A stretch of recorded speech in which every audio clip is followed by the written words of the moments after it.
Boy howdy, as PJ would say. It has been it has been Boy, a week. howdy. It has been a second since we've been here. Welcome to the latest live episode of Tap Outs and Touchdowns. It's your guy, Bully Rice, you can see on the screen. And with me, as always, for our wrestling shows is PJ Steven. PJ, how you doing today, bud? I'm pretty good, man. This is going to be a fun show. We got a lot to talk about. We've got a lot of current to talk about, which doesn't always happen. Usually we're covering a current pay-per-view or something like that. But now we got a lot of topics to discuss, and I'm ready for it. I'm here for it. Yeah, a lot to fill in. If you can't tell, I've got a different complexion than PJ this week. I'm more pale, and you are sunburnt to hell. Yeah, if you've been living under a rock, I spent the last week in the Atlantic Ocean. Went to a few tropical destinations. It was fantastic. I enjoyed my time. Shout out to Banker Bill, his family, my friends, my new friends. It was a great time. But you know, as is life, we got to come back to work. And like PJ said, we have a lot to cover and not a lot of time to do it. We're only going to try to go an hour tonight. So let's go ahead and get to it before I get too far ahead of ourselves. Reminders, we are going to be live on Facebook.com/tapouts and touchdowns. We're going to be on Twitter at tapouts and TDs, and then our YouTube channel, youtube.com/tapouts and touchdowns. I think there's a number behind there, but if you search for the YouTube channel, if you're watching live, make sure you get involved. We'd like to interact in the comments. But without further ado, let's get into pro wrestling headlines, because the last few weeks since we've last seen you, a lot has transpired. And let's start off with the big news. We waited to see where Sasha Banks, a.k.a. Mercedes Moné, would wind up, as she and WWE's Naomi would walk out of the company at the same time. Obviously, Mercedes Moné would land in Japan. Well, Trinity Fatu, I believe she's only going as Trinity right now, debuted in Impact Wrestling, I believe, last week. PJ, thoughts? I'm not sure where to go from this other than to ask just general thoughts. Like, what are your thoughts on Naomi here going to Impact Wrestling? I think it's the right move, man. I mean, like, there's so many people that want to dunk on especially Mercedes Moné, who's had a hell of a career so far in Japan. Great matches. All of her matches have been 4 stars and up. She recently just lost the IWGP Women's Champion to Iwatani, but that's okay. We're going to be moving on to hopefully her taking some Stardom titles, which is fine. She's actually going to be wrestling at Resurgence coming up here pretty soon in a Fatal 4-Way match. I can't remember who else there. Enough about her. Let's get back on Trinity. I think it's going to be a good move for her. I think eventually she'll end up in AEW, but Impact's a good spot for her to be in. The people who laugh and say she went from an A company to a C company, well, that's what she wanted to do. You know, I mean, like, why would we? I don't understand okay, let's do it without cursing. I do not understand why people get so personal with pro wrestling. Like, yeah, we love pro wrestling, and yeah, we cherish it. Some of us worship it, but good God, it's a business and it's a job. And I don't understand that we're making fun of these people who say who take their ball and go home, and they say, this is not what I want to do anymore. I'm leaving one job and going to another job in the same field. Because that's what's happening. I mean, frick, in your adult life, have you left a job because you weren't having fun and you didn't enjoy it anymore? And you went somewhere that maybe wasn't paying you as much, but then you were happier? Because I damn sure have. I've left a job that I was making several. I can't say how much I was making. Right. I was making a lot of money. Yeah. I was making a lot of money. I was making a good amount of money to where I bought those WrestleMania tickets without even thinking twice. I was making good money. But I wasn't happy after a while, and I left, and I went back to what I was doing, and it was fine. So I think people need to realize that pro wrestling is a job, and if you're not having fun in the company, you're going to go to another company. If someone's working at a grocery store, A, and they're making great money, they don't want to work at that grocery store, they're going to go to grocery store B, make a little bit less money, but be happier, and maybe move up and then make money. I mean, you know, you have to take those risks. I mean, am I wrong? No, I mean, listen, like on the other side of the coin is I saw somebody comparing Trinity coming to AEW or I'm sorry, to Impact Wrestling, to that of Kurt Angle going to Impact Wrestling TNA back in the day. I think there's the opposite. There's the opposite ends of the spectrum. One, Yeah. it's not that big of a deal. Like, who cares? She went to Impact, no big deal.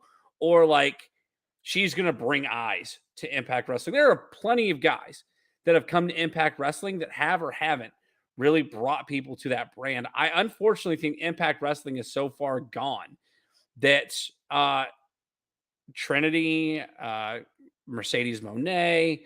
I think at this point, the only thing that would bring eyes to Impact Wrestling is someone like Roman Reigns. I mean, we've seen Switchblade Jay White make a couple of Impact appearances. Bullet Club is very thoroughly invested in Impact Wrestling. Hell, the Good Brothers were tag team champions in Impact. Correct. Time after they left WWE. So it's hard to say that anybody's going to move the needle like Kurt Angle did back in the day. Even before Kurt Angle, Christian made the move and he brought eyes. There's a lot of stuff that happened to Impact Wrestling. I think people need to pump the brakes if they expect Trinity to be the savior of Impact Wrestling. But Yeah. I also think people need to pump the brakes that Trinity going to Impact is a downgrade, is a step back, because she's doing what she wants to do to be happy. And that's, at the end of the day, who are we to judge somebody who wants to be happy making a move in their career? Well, what really bothers me too is the people that are like, well, she just complains. So she's just complaining and she leaves the company. Well, I'm sorry. I'm so sorry. But didn't Stone Cold do the same damn thing? He took his ball, went home. He was angry with creative because they were going to put him with Brock Lesnar for a King of the Ring qualifying match. Why is that okay? But Mercedes and Trinity dropping the belts and saying, I'm not liking this creative. I'm not having fun. I'm leaving. What's the difference? Maybe I'm missing something, but I'm not disagreeing with you at all. And for that matter, Trinity's not the only one to make a move in the last few weeks. We saw the debut of Roderick Strong in AEW. Obviously a former running mate with the Undisputed Era, and Adam Cole in NXT. We've already seen part of Undisputed Era come and go in AEW, and Kyle O'Reilly and Bobby Fish. And now we get Roderick Strong very quietly making the move over to AEW. I'm not sure what kind of question to pose other than to ask, is this a big deal, or is this not a big deal that Roderick Strong is another quiet move from NXT to AEW? I think it's not a big deal. But I think it's a special deal because this was not spoiled for us. Whereas, Adam Cole coming in and Bryan Danielson, Malachi Black, a couple other guys, it was like heavily rumored. And even some of it was like speculation. This, nobody, as far as I know, nobody knew that was happening. So I think in that aspect, it is a little special. Listen, I'm there with you. It's always fun when, listen, pro wrestling is built off of surprising people. It is built off of giving the unknown surprises to the fans. And so Roderick Strong coming to AEW is it's a surprise. Now, I've never been that big of a fan of Roderick Strong, if I'm going to be fair. I didn't like his gimmick once Undisputed Era broke up.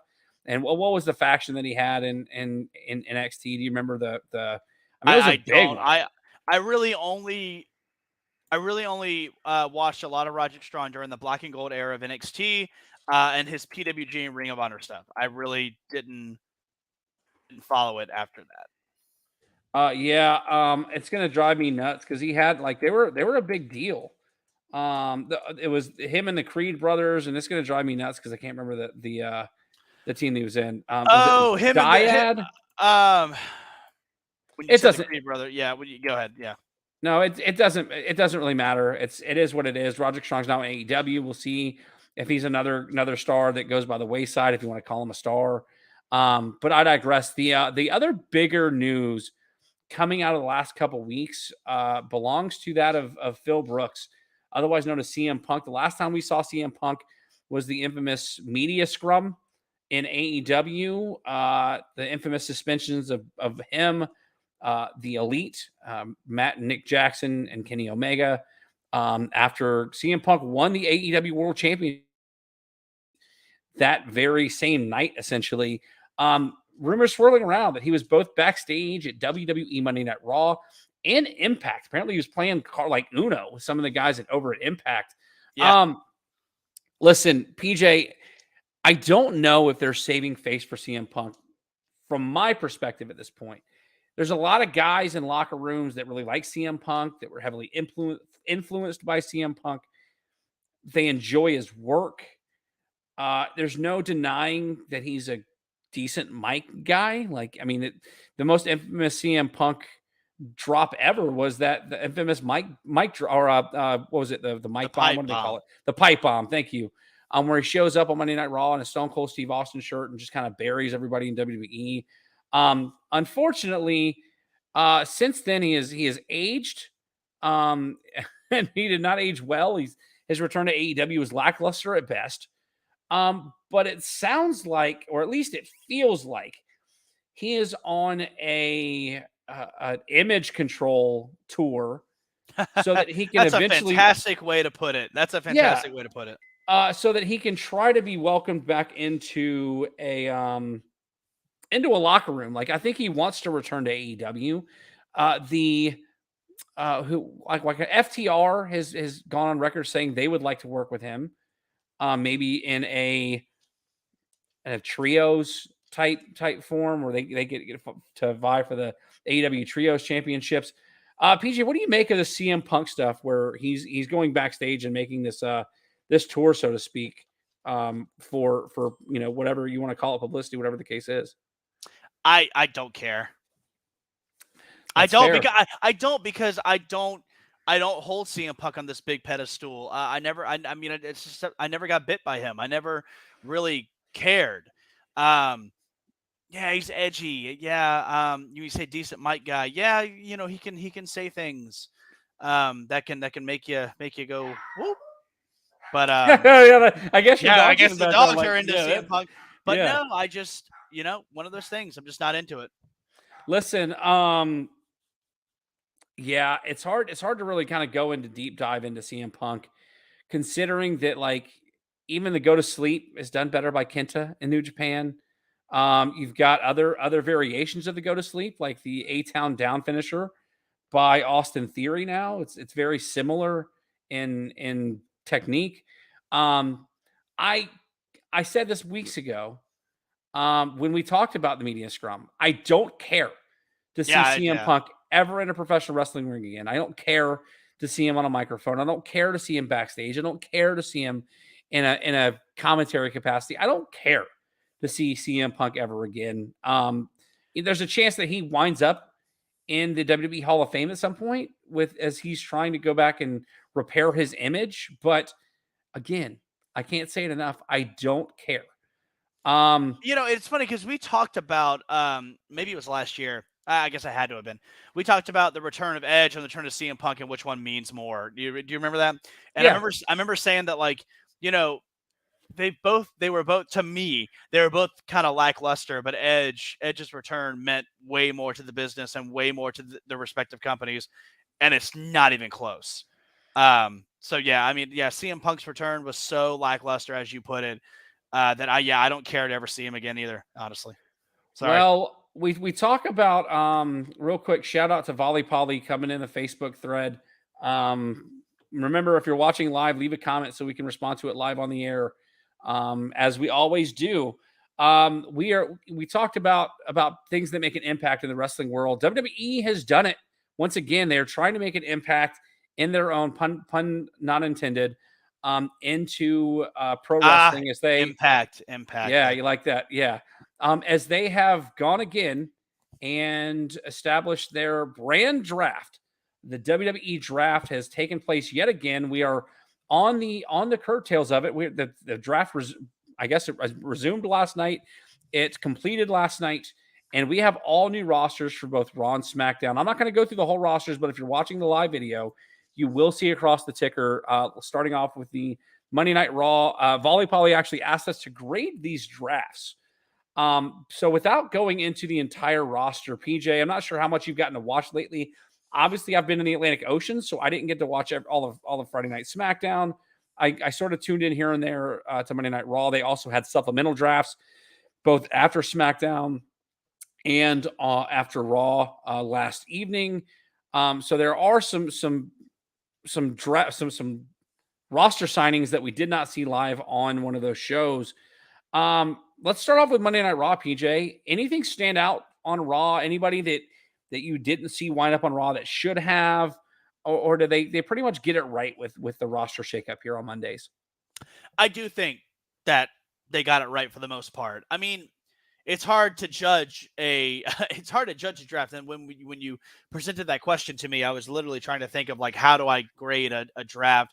But I will say that, I mean, it all, to me, the fact that the draft is supposed to be random, it makes sense no matter what. That's like asking me, do you think that the 30 participants of the Royal Rumble came out in a spot that made sense? Well, it was random, so it doesn't matter if it makes sense. Now that being said, we as fans are supposed to believe it's random. Obviously, it's not. But I think I think, you know, going with the narrative, as they say, I think it does make sense, very much so. So let's not talk about the guys and gals that wound up on the roster that we expected to see. Guys like The Miz, Seth Rollins, even to a point, Sonya Deville and Chelsea Green, some of the women wrestlers that made it on the roster, including your favorite women's wrestlers, I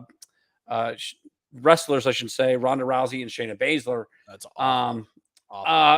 Let's talk about some of the NXT call-ups, because we were told on Friday that we could expect to see some NXT draft picks. And here on Monday Night Raw, the first pick from NXT, we get the NXT Women's Champion, Indy Hartwell, who just won the title within the last month. JD McDonough also coming over. Zoe Stark, a couple of people that I honestly haven't heard of. You've got Indus Sher. I'm not sure if I'm pronouncing that right. But it's the group of guys that used to come out with Jinder Mahal. Speaking of Jinder Mahal, not here on Monday Night Raw, but we do have some decent tag teams on the roster. We get Odyssey Jones. You get Xia Li coming over. Not that she was already on NXT, but she'd already come over. But what is your take on the NXT call-ups here for Monday Night Raw? You didn't even announce the best call-up from NXT to the draft. It was SmackDown, I think. Yeah, we haven't gotten to SmackDown yet. We'll get there. Oh, okay. Yeah, we'll get there. Yeah. I think this is overall my. No, we're just doing Monday Night Raw right now. I do love the women's wrestlers that got moved up. I think that's super fun. Yeah, I mean, again, I think they did get it right, most definitely. All right, so we've talked about Raw. Let's talk about Friday Night SmackDown. The first number 1 overall pick, obviously, being down to the Bloodline, Roman Reigns. They tried to plant some sort of discrepancy, some sort of disparage. Just I don't know the word I'm trying to say. They tried to kind of throw everybody a curveball when they drafted the Bloodline featuring Roman Reigns, Solo Sikoa, and Paul Heyman, as the Usos wouldn't get drafted to SmackDown until Monday Night Raw. We kind of skimmed over the fact that Monday Night Raw drafted Trish Stratus, because we also get Edge being drafted by SmackDown. A lot of NXT call-ups here on SmackDown, starting with the NXT Women's Tag Team Champions, Alba Fire and Isla Dawn. You've got Pretty Deadly getting called up, and I think that might be who you were talking about. Yeah, Pretty Deadly. That is awesome. Yeah, there was one guy that I was sort of surprised, and I've been on record, and forgive me if he ever listens to the show. Cameron Grimes finally got his call up, and I always said that he wasn't going to be main roster material. And here he is, drafted to SmackDown. Real quick, speaking of Cameron Grimes, first of all, shout out B. Michael Davis, my co-host of the Cat Cave, a Carolina Panthers podcast, here joining us and gives us our first comment on the day. Wishing Cameron Grimes got drafted to Raw, but he's super happy for him. So we do get to see someone happy for Cameron Grimes to get drafted over to SmackDown. PJ, what's your thoughts on the SmackDown roster here at post WWE draft? I like that we're seeing Roman move to SmackDown. I think that's kind of fun. I love Pretty Deadly. I'm a big fan of those guys, so that's really cool. Some of them I just don't really. Some of them don't do much for me. I know Austin Theory and Charlotte, they went to SmackDown. You mentioned the LWO went to SmackDown. All that makes me think of is because they used to do 205 Live after SmackDown, right? All that makes me think is that they might just try something silly like that again. But no, I still think it's good. Very good stuff. Again, I it's think, hard to judge it, yeah, the most quiet call up to me was that of Grayson Waller. He was one of the supplemental draft picks post Monday Night Raw. And he was drafted to SmackDown with Tamina, of all people, the only two like supplemental draft picks. Once again, shout out to everybody watching live on Facebook, YouTube, Twitter, wherever you're watching. Finally getting some viewers in. Make sure you leave a comment. We'll read them on the air and get some fan interaction here. Notable from the rosters are the free agents who are allowed to appear on whatever show they want. Includes Brock Lesnar, Dolph Ziggler, Mustafa Ali, Shelton Benjamin, Cedric Alexander, Baron Corbin, among others. What's the point of a draft, PJ? What is the point of a draft? Well, that's why it always bothers me too. Because it's not like they're going to stick to it. If you don't think in a few years, not even a few years, that's a silly statement for me to say. In a few months, you don't think that Roman Reigns is going to appear on Raw, you're out of your mind. Well, not only that, but like right now, and we're gonna get to it because in a minute we're gonna preview WWE Backlash this coming Saturday. But we've got both of the women's champions on each show are gonna flip flop like the tag team titles did a few years ago. As Rhea Ripley was drafted, like Cena and Batista did years ago. Yeah, well, they didn't trade titles; they just changed shows. Yeah, you're right, but yeah, the WWE went to the yeah. No, I got you. Yeah, so we're gonna have the women's championships switch hands, but even though Kevin Owens and Sami Zayn were drafted to Monday Night Raw, they're the undisputed WWE Tag Team Championships. So how do we get those SmackDown titles off of them and back on SmackDown so that we can separate those titles again? Like, again, we talk about that, and then the free agent aspect of it. I just don't understand why you would have a draft, why you would have even the women's tag team championships. They're not talking about the fact that that the women's WWE women's tag team champions are on Monday Night Raw. There is no title in SmackDown. They didn't mention the fact that they'll compete on both brands. And then you've got the NXT women's tag team champions going to SmackDown. Like, are the NXT women's tag team championships now going to turn into SmackDown women's tag team champion? Like, is that where we're headed? Like, there's so much to unpack, and I don't know where to start, PJ. I don't think that they know. I don't know if creative knows. What I will say is, I mean, you could separate the belt. I'm talking about the tag team belts. You could separate the tag team belts from the undisputed. It just wouldn't make sense. But I don't know how you do it. I guess with some sort of weird, because this is pro wrestling we're talking about, some sort of contract clause agreement that because you weren't drafted to that, you have to drop those titles. I mean, it could be something so silly. But that's what happens when you book yourself in a corner, and I can't wait to talk about the new title. That's what happens when you book yourself into a corner and you have no. I you almost did it. You almost did it. You have nowhere to freaking go. You have nowhere to go because you booked yourself in a corner and you can't get out of it. So you just make up gaga. And I guarantee, in my opinion, that's what the draft was. Real quick, another comment from B. Michael Davis. My biggest frustration with the draft is a lot of people stayed put, didn't change shows. He makes a good point. They didn't really talk about a lot of people being on the shows they stayed with. It was just they were drafted because we've seen for so long the guys were alternating shows, even though they were technically, Raw or SmackDown superstars. Brawling Brutes, for starters, were SmackDown guys, and they got drafted to SmackDown. Like they were pulled away from Monday Night Raw. To transition, I mean, you already talked about it, booking into a corner, talking about the new title. Let's talk about it. The new WWE World Heavyweight Championship was announced last week to present a new champion that will be able to defend their title on a weekly basis. You talked about contractual like gaga in pro wrestling, where Brock Lesnar negotiated his free agency. Roman Reigns negotiated less dates, so he's not going to defend the title as much. So Triple H presents the WWE World Heavyweight Championship. We talked about Big Goldie coming back, and it did with a slightly different design. Let's start with the design, PJ. We talked about wanting to see Goldie come back. We get a Goldie with a giant WWE logo in the middle of it. We've got the side plates where you can present the side plates like they do with the other titles. How do you feel about the design of the new World Heavyweight Championship here in WWE? I really enjoy it. I think it looks great. People that complain about the WWE being in the center, it's like, well, that's the name of the company. You know, the Intercontinental title has that. I mean, the tag team belts. I mean, you're gonna have that. Like, relax. I think it looks fine. I love the design of the title. I don't mind it being a new title, but I'm not gonna care. Whoever wins it, I'm not gonna care. So before we get into that, let's for starters say how much Oh sense my does God, it I'm make? so ready to get into this. Go I ahead. know.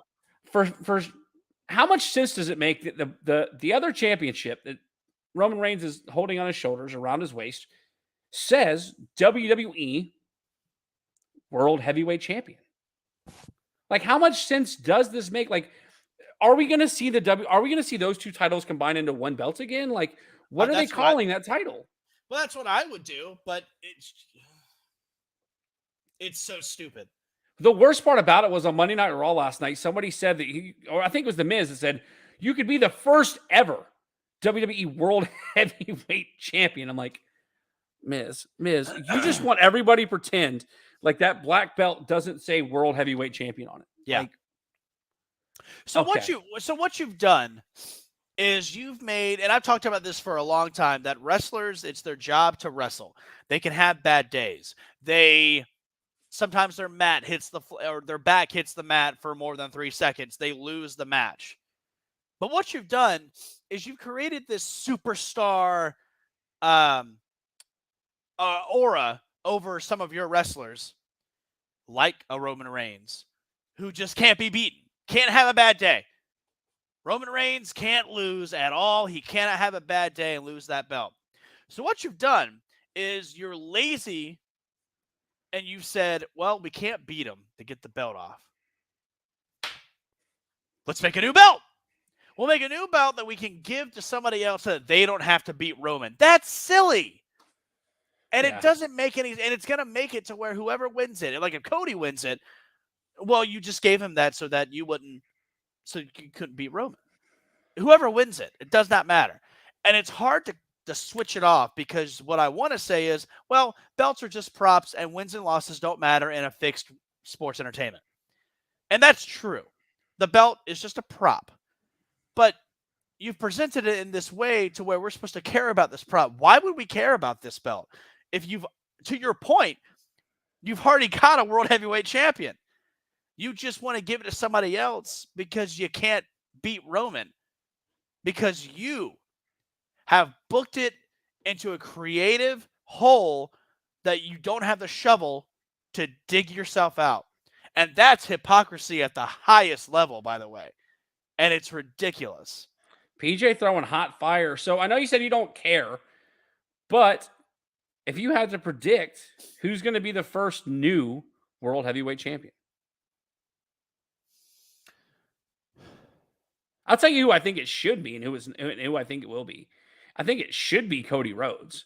I think it will be Seth Rollins. I think it will be a returning AJ Styles. AJ Styles got drafted to SmackDown. Well, I'm shutting down the laptop. Yeah. I mean, Seth Rollins makes sense. Where's Gunther? Is he SmackDown? He's SmackDown. He's on too. Raw. Oh, no, he's on Raw. Imperium got drafted to Raw. Okay, Gunther could do it. Yeah, I should mention, if you didn't watch it, AJ Styles very quietly returned on SmackDown, and we saw like a brawl between the Viking Raiders and the OC. Good stuff here. Volley Polly, real quick. So thoughts on Omos and Lesnar being able to go to either show? I think they mentioned that last night as well. I guess I didn't see where Omos was a free agent. PJ, I'll throw it to you. What's your thoughts on the fact that we've already talked about Lesnar, but I think we kind of touched on this already, that we think the free agency aspect is kind of dumb. Now you've got Omos, Benjamin, and Cedric Alexander, all free agents. If we wanted to do the Hurt business, kind of going and putting the Hurt on both brands, like what's your thoughts on Omos being a free agent as well? You know, I made a Twitter just to follow Omos on Twitter, and I did not see that news either. It's crazy. No, I don't care. I don't care that Omos um, is a free agent. That being said, it's yes, the concept is really silly. Honestly, though, I mean, like Omos and Lesnar, they didn't have a bad match at Mania. The match was fine. Maybe it was because it was first match on the card. We got rid of it, but the crowd was hot for that match. It wasn't terrible. I don't know, man. Omos can go to either place. He's probably going to go to wherever he thinks he's going to get the gold. I mean, put him in a title run. Make not a title run as in he gets the belt. That's not what I meant. Excuse me. But put him on a hunt to try to get the belt. All right. And we have lost PJ Steven, which is primarily a good time to speak about one of our sponsors. Normally we go ad-free. We're not going ad-free this week.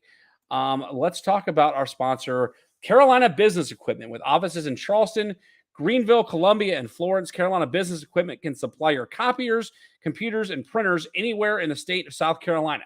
Call my best friend Aaron Thompson at 843-452-8761 for a quote today, and make sure you tell him that Ryan from Tap Outs and Touchdowns sent you.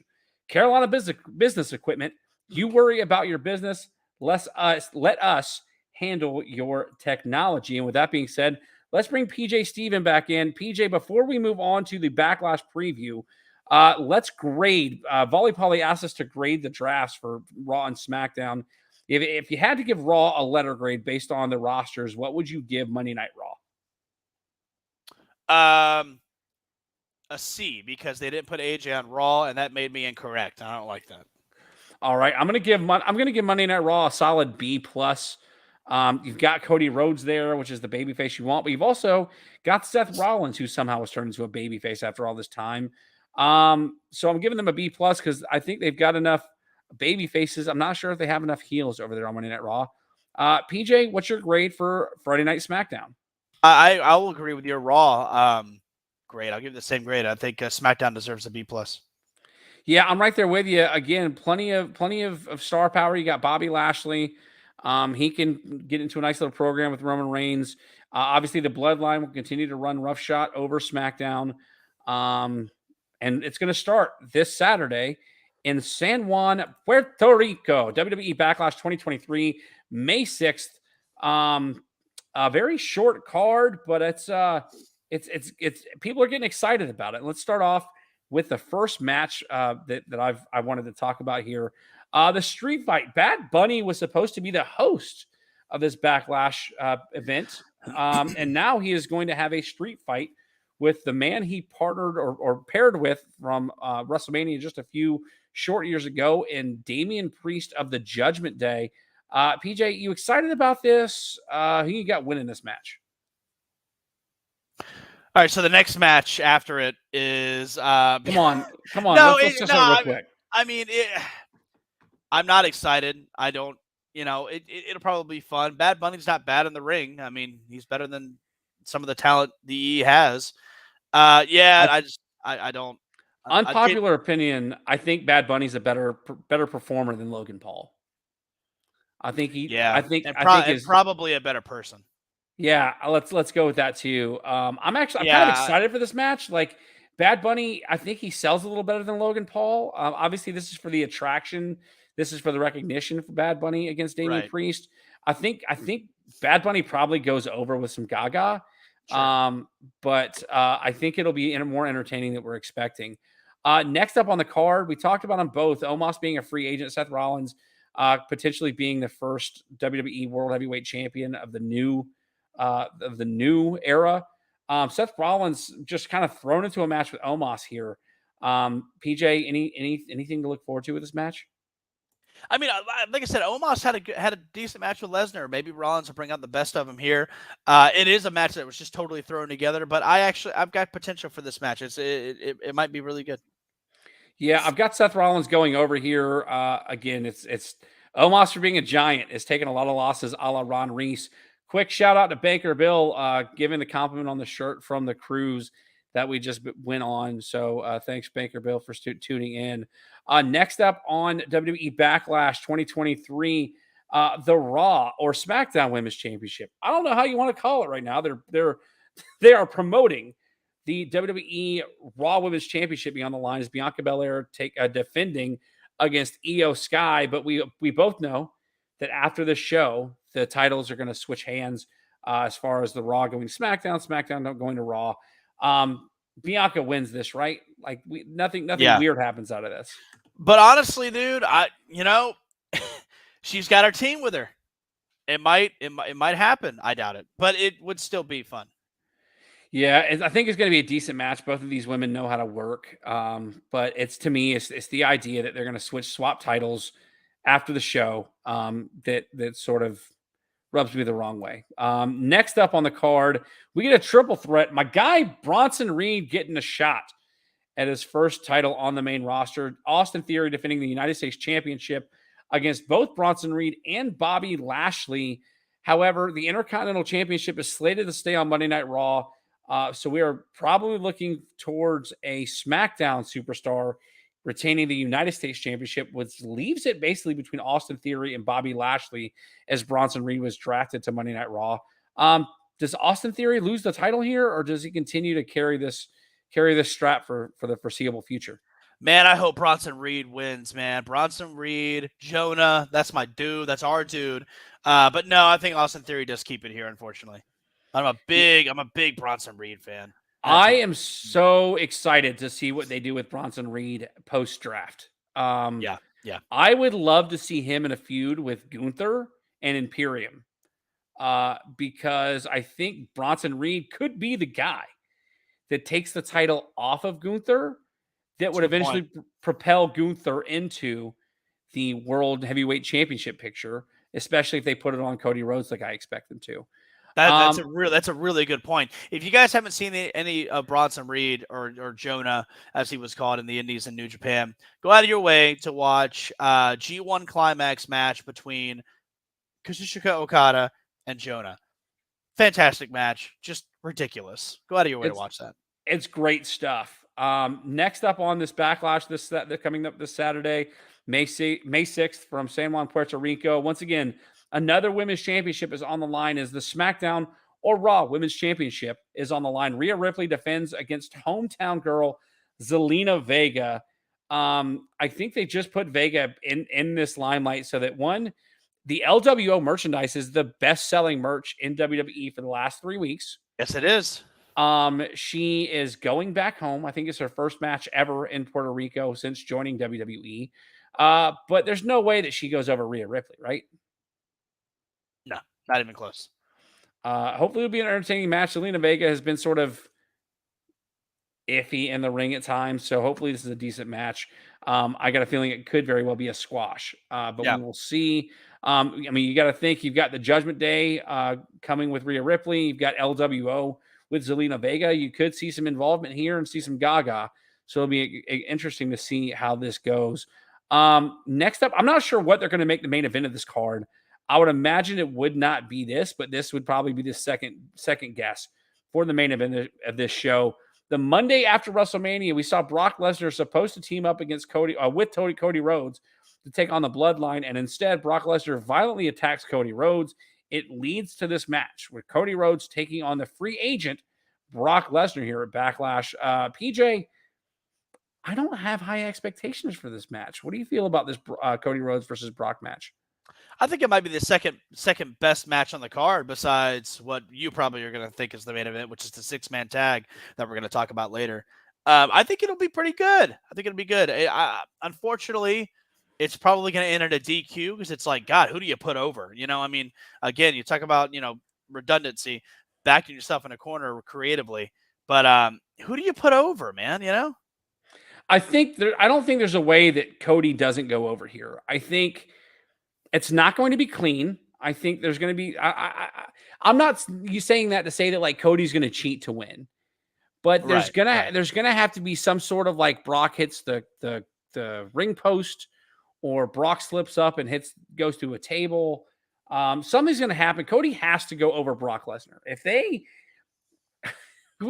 I was listening to an old episode and we were talking about people getting buried after one loss. If Cody Rhodes loses at WrestleMania and then loses to Brock Lesnar at Backlash, it's going to be hard for me to envision him as the first or an eventual world heavyweight champion, because some of his highest profile matches, not with Seth Rollins, have been losses. Right. So I've got a feeling Cody goes over, and there's going to be some Gaga here. But I don't see Brock Lesnar going down to Cody Rhodes, which is surprising because at one time nobody was able to beat Brock Lesnar. And now we've kind of seen him go to the wayside and get beat by multiple people over the last few years. The next match is what I think is going to end up main eventing this card, and it's probably the last time we're going to see Kevin Owens and Sami Zayn taking on the Bloodline as they've been drafted to opposite brands. The Bloodline featuring the Usos and Solo Sikoa taking on the team of Kevin Owens and Sami Zayn and Matt Riddle. Storyline is that Matt Riddle was taken out by Solo Sikoa and the Bloodline months ago to return the Monday after WrestleMania, and now we're getting a 6-man tag. And like I said, Matt Riddle drafted to Raw, Kevin Owens and Sami Zayn drafted to Raw, and all of the Bloodline is going to SmackDown. So this very well may be the last time that we see these factions or these tag teams face off for quite some time on WWE TV. Interesting to see what direction they take the Usos in, as they've lost yet again. This past Friday on SmackDown, they could not regain the tag team championships. Yet they're still drafted to SmackDown. So it'll be interesting to see how they go forward with the storyline, especially after this match here at Backlash. PJ, any expectations out of this match? Any predictions out of this match? I think that Zayn Owens and Riddle will go over. Riddle coming back. I'm super stoked to see him back. That is my dude. That is my bro. And I really love to see him win. I'd love to see him in the title picture, honestly. Matt Riddle's a hell of a talent. I'd like to see him at least in the Intercontinental title picture. I'm with you. I think this is sort of the last straw here for the Usos. I think one of the Usos eat the pin against either Kevin Owens or Sami Zayn, and it causes friction, and we might see a fraction in the Bloodline. We're gonna see a fiction for some fraction. Did I mess that up completely? A fraction in the Bloodline? No, you just said we're gonna have a friction in the faction of the Bloodline, and it was funny. I think a friction with the fraction in the faction of the Bloodline. God, now you've got me confused as to what I said. Go listen to the tape. That's what you said. Yeah, I got to go back and listen to the tape. You and I are about to have some friction, some friction. See, yeah. Me up. You and I are about to have some friction because this is fiction. Well, nevertheless, before we move on to the end of the show where we do our curtain call every week, we're going to take one last break to talk about the other one of our sponsors, One Stop Repairs. Established in 2008, One Stop Repairs in North Charleston, South Carolina, is your one-stop shop for all your electronic repair needs. Specializing in cell phones, tablets, computers, laptops, and game consoles, One Stop Repairs offers reputable and quality service with the quickest turnaround time and the most competitive prices in the Low Country. You can find them on Google with an exceptional 4.9 star rating, or on Facebook by searching for One Stop Repairs. Call for a quote today at 843-343-6310. That's the number One Stop Repairs. PJ, I sort of butchered that because it was reputable, not reputable. So much for a first time reading an ad live. Did you see what I put? Need to repair your friction. Oh yeah, you're not seeing some of the private chat we got here. But I'm saying if you want segues, PJ's your guy. PJ's your guy. Ladies and gentlemen, hopefully you've enjoyed the show so far. If you've been living under a rock, our shows this year have featured a segment that we like to close the show with called The Curtain Call, where we do a top 5 countdown of something wrestling related each week. And this week it was PJ's choice to pick the top 5. And we are going to go with top 5. And it's not fantasy Mick Foley matches. It's top 5 Mick Foley matches, as your guy is still learning this here. And not such a great proofreader, if you will. So your top 5. A poop reader? A poop reader. Talk about poop jokes. PJ, let's go ahead and get into the curtain call here. Your top 5 Mick Foley matches. I don't know if you have them in any particular order, but if you do, let's go with your number 5 Mick Foley match. I do have them in order, and number 5 is Cactus Jack versus Triple H, Royal Rumble 2000. Ooh, that's not quite at number 5 for me. It's a little higher than that.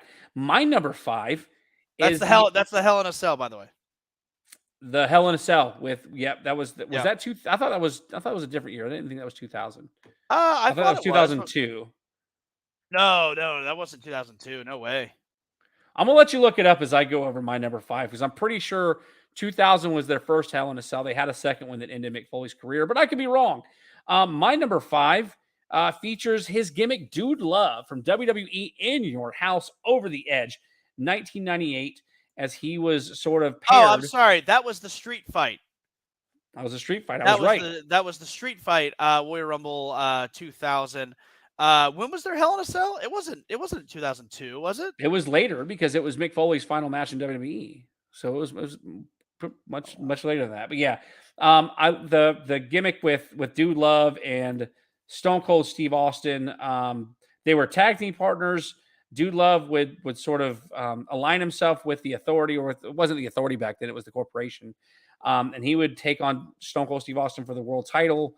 Vince McMahon would be your special guest referee. The Undertaker would get involved. It was a pretty fun match. That's why it takes my number 5 spot. PJ, if you haven't found it, what's your number 4 Mick Foley match of all time? Okay, so let's change it up because number 5, we're both wrong. Number 5 is Triple H and Cactus Jack. It's No Way Out 2000 in a Hell in a Cell. That's okay. That's the that title. Was your number 5. That's the title versus career. So okay, holy balls. Okay, number 4. This is definitely one of my favorite Cactus Jack matches, Mick Foley matches, but it's also one of my favorite Vader matches, and it's Cactus Jack versus Vader, Halloween Havoc 93. They beat the holy dog poop out of each other. It's an incredible match. Go out of your way to watch it. It's on the little Peacocky, and it's a great match, man. Vader and Cactus Jack, that's a 5-star match, and that didn't always happen in WCW 93. So anytime somebody says poop, it makes me think of Happy Gilmore when he's not Happy Gilmore. Billy Madison. He called the shit poop. Yeah. I promise you, we didn't plan this. My number 4 match is also WCW Halloween Havoc 1993 Vader versus Cactus Jack. What are the odds? The Texas Death Match, man. It went 16 minutes, and it was just just incredible. Beat the ever loving tar out of each other. What a violent. Good match between the two guys. You know, that whole pay-per-view was great. I mean, Paul Orndorff and Ricky Steamboat went to a count out, but then you had Sting and Sid Vicious, Rick Rude and Ric Flair for the International World Heavyweight Champion.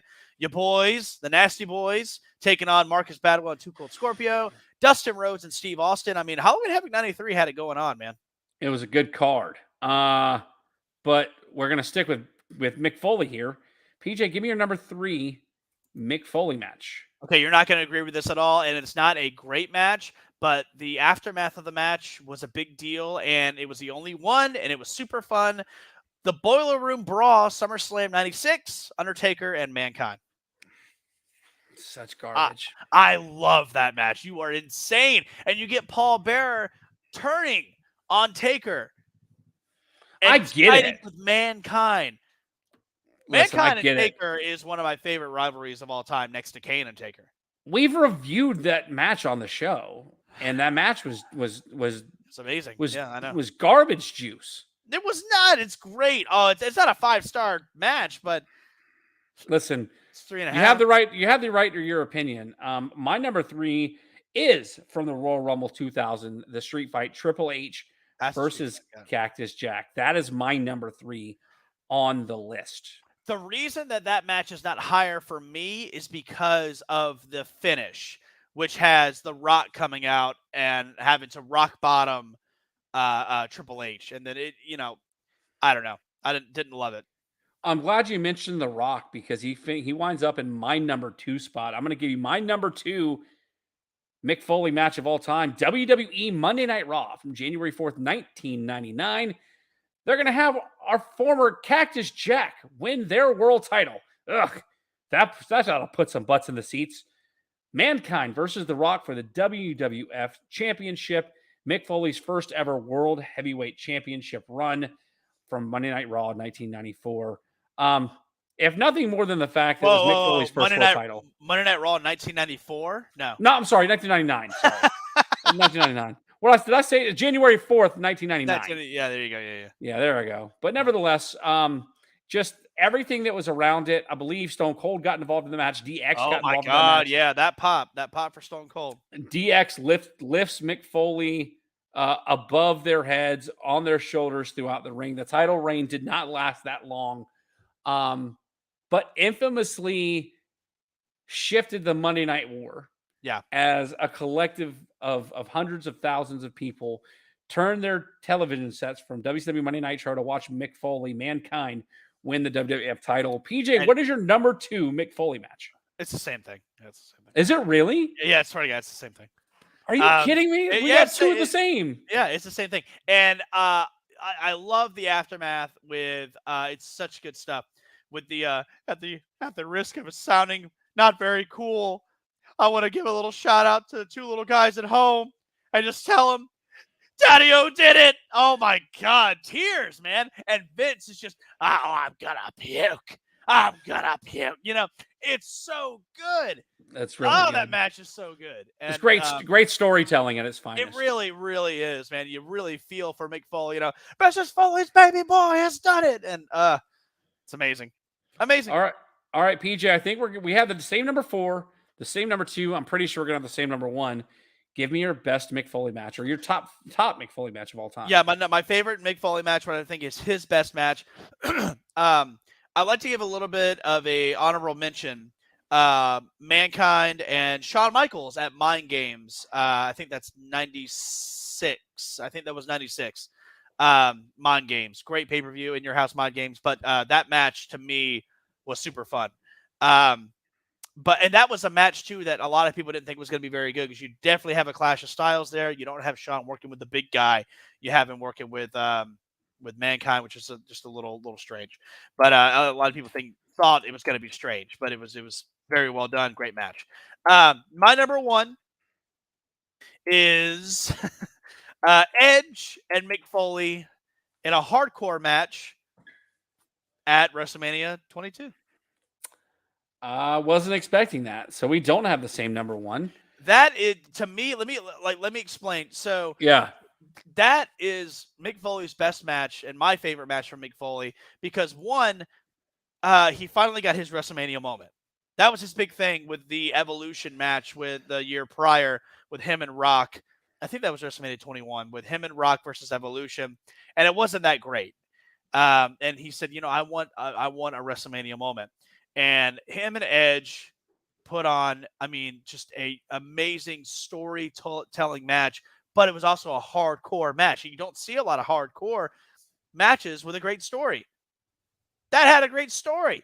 Edge spearing Mick Foley with the barbed wire around him, and now his arm's cut. We get to see Lita take a Mr. Saka with barbed wire wrapped around it. It's amazing. And then to top it all off, he sets the table on fire, and Edge spears him through the flaming table at a WrestleMania. We have fire at a WrestleMania. Brilliant. Yeah. Number 1. Listen, I'm with you. I think my number 1 is going to be pretty obvious, and that's WWE King of the Ring 1998, The Undertaker versus Mankind, Hell in a Cell. It was the match that most people, when they think of Mick Foley, they think of Mankind. This is the match, for whatever reason, that they think about. And to me, it shows that, to me, it exemplifies the lengths that Mick Foley would go to entertain a crowd. He was knocked out in this match. He lost a tooth in this match, and infamously tried to feel a hole in his lip, and it made it look like he was smiling as his tooth was sticking in his nostril. Yep. Amazing. It's just, I catch a lot of flack from guys like Banker Bill, who are like, why would you do this? It's entertainment. Like, it's not even fun. It's not even fun to watch. Like, it's what all's going to happen. Like, this match, we very well could have seen Mick Foley die in this match. Like, he was willing to die on his proverbial sword to entertain and give the match of his career. Now, the match itself wasn't great. It was a big car crash. But to me, the fact that it exemplifies the lengths that Mick Foley was willing to go to entertain us, that's why it's my number 1 match in Mick Foley's career. PJ, We called it a little early this week, which is great because we normally go like 15 minutes late. I know you just had your final show over at I can't say I already can't say the comic store. Soundwave Comics. Soundwave Comics. Thank you, Soundwave. I wanted to say it's the other one that's down in Charleston, but it's down at Soundwave Comics. I know y'all just had your first or your last show. You don't have anything as far as shows to plug, but tell us what you got coming up soon. I know you're supposed to be moving out to New Mexico sometime within the next month or so. Why don't you give some idea of what we can expect from you over the next month or so? Well, you can definitely expect a lot of packing and a lot of patience because it's just, I mean, if you can like take a look, I mean, my walls are completely blank now. Everything has been taken down. There's boxes put up. I mean, yeah, like we're in the process, man. And so I've just ordered the pod, the thing we can all put our stuff moving in. storage. Yeah. Yeah. It's not bad. I mean, it's only $3,500 to have it for a whole year, or not a whole year, Jesus, for have it for a whole month, and that's the shipping price too. So to ship it to old New Mexico. So yeah, we're looking at middle of June to be out of South Carolina, and I cannot wait. I'm ready to get out of South Carolina. I'm not having fun here anymore. So I'm ready to go. I'm ready to go to the desert. This will not stop. I will continue to be desert trash, but doing this podcast. I think if I had gotten you for 1 weekend in Greenville, I think I could have convinced you and Lauren to move up here with me and not quite left the state. But we're the state of South Carolina, even though you may not miss it, the state of South Carolina will miss you. Feels good. And even in the move, we're gonna have a show. You may have to miss a show or two because of the move, and that's fine. We will survive. We will move forward one way or the other. But I know I'm personally gonna hate to see you go, man, because now you're not a 3-hour drive away. I know. Yeah, we will survive. And as long as I know how to love, I know I'll stay alive. I know that they're talking about doing a Royal Rumble in Orlando next year, and I would hate for them to do it in Orlando. And like, hey PJ, you want to go to Orlando to wrestle to Royal Rumble, and it's not going to happen. But we are going to try to make it to WrestleMania in Philly next year. So yeah, that's very, very doable. We could probably do that. I'm trying to get to WrestleCade in November, honestly, in North Carolina. So I mean, it's the year of the dragon, and Bryan Danielson will be the main guy there, and I don't think I want to miss that. So we might be looking at that too. Right on. Well, PJ, this has been fun. Next week we are going to be recapping this weekend's Backlash pay-per-view, or premium live event, I should say. And then we've got some more wrestling content. Again, we covered a lot of stuff today. Despite having only gone an hour. So appreciate y'all being here. Stay tuned next week for the next wrestling show where we talk Backlash 2003. Coming up later this week, Banker Bill and I will be back talking XFL playoffs. I know I personally didn't get to watch a lot of USL from this past weekend, but the bigger news is that the NFL draft took place last weekend. We're going to break down some teams. We've got some guys that want us to kind of talk about their teams, and we're going to touch on them this coming Wednesday. The show will air on Thursday, that being the football show with Banker Bill. For PJ Steven, it's your guy, Billy Rye. Thanks for coming this week. For Tap Outs and Touchdowns, we'll see you next time because I'll be around.